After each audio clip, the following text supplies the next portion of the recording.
A new chapter in the Trump presidency began this week with the election of Democrat Doug Jones in deep red Alabama. Roy Moore has yet to concede defeat, and Jones's victory raises the prospect that the 2018 midterm elections could dramatically shift the balance of power in Congress. But before we get to that, let's talk with Don Dailey, our friend and the host of Alabama Public Television's Capitol Journal, to find out what motivated the voters of Alabama to elect a Democrat. Don, welcome to Washington Week. What did turn the race for Doug Jones in that closing stretch?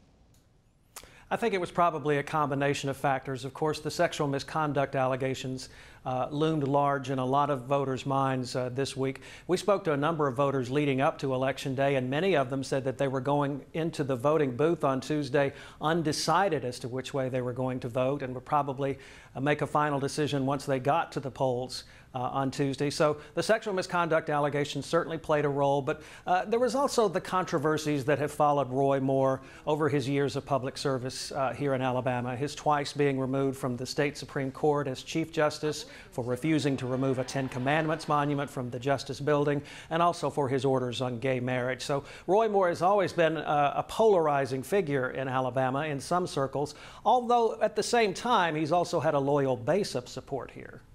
Don, when you look at the turnout among traditional Democratic voters, African-American voters in Alabama, women, they were significantly higher this time around than we've seen in previous contests. Was that because this election was all about Moore and the allegations, or was part of it President Trump and his own reputation in the state?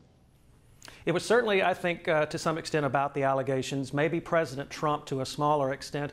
And by the same token, I think it was due to a very large and successful get out the vote campaign by Doug Jones in the week or so leading up to the election on Tuesday. Doug Jones really focused hard on getting the African-American vote out.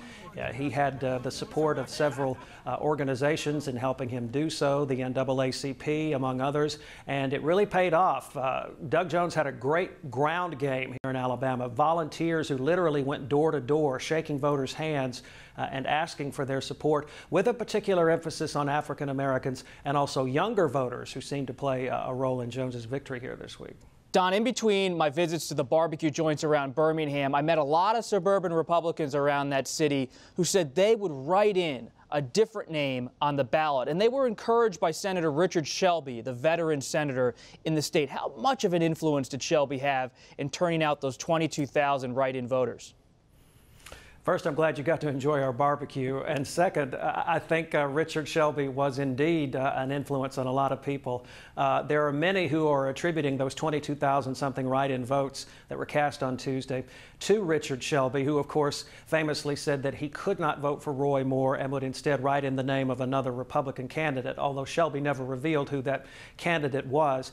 It's believed that, by and large, many of those write-in votes cast on Tuesday were cast by Republicans who couldn't vote for Roy Moore and also couldn't bring themselves to vote for Democrat Doug Jones. So Richard Shelby is an elder statesman here in Alabama. He is widely respected, and it's really believed that he had a major influence, and at the very least, on the number of write-in ballots that were cast. Could the state, Don, be turning blue, or is the election an aberration? You live there, you're on the ground. Is this a trend in Alabama or just a fleeting moment? I think it's way too early to call it a trend. Alabama's a deeply red, conservative state, and I don't see a major turn in things here, not yet. Anyway, I think this had more to do about the controversy that surrounded Roy Moore and whether Republicans thought he would be a viable person to serve in the U.S. Senate for us, and whether people believed the sexual misconduct allegations surrounding him. No, I don't see this as a major turn for the Democrats here in Alabama, but Doug Jones is certainly hoping to go to Washington and to prove himself, and as he puts it, reach across the political aisle, build bridges, and make his leadership less about party and more about the people. He's going to be a senator to watch, that is for sure, Don. And when can we expect him to actually be in Washington and sworn in? Well, at least not until after Christmas. Of course, Judge Moore has refused to concede the race. He says he wants to wait until provisional and overseas military ballots are cast before he concedes.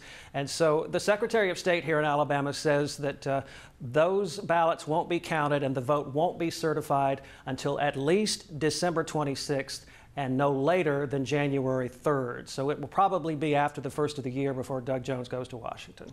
A Christmas gift for Alabama Democrats and Democrats nationally. We'll all be keeping an eye on your state. Don Dailey of Alabama Public Television, thank you. Thank you. It was a pleasure.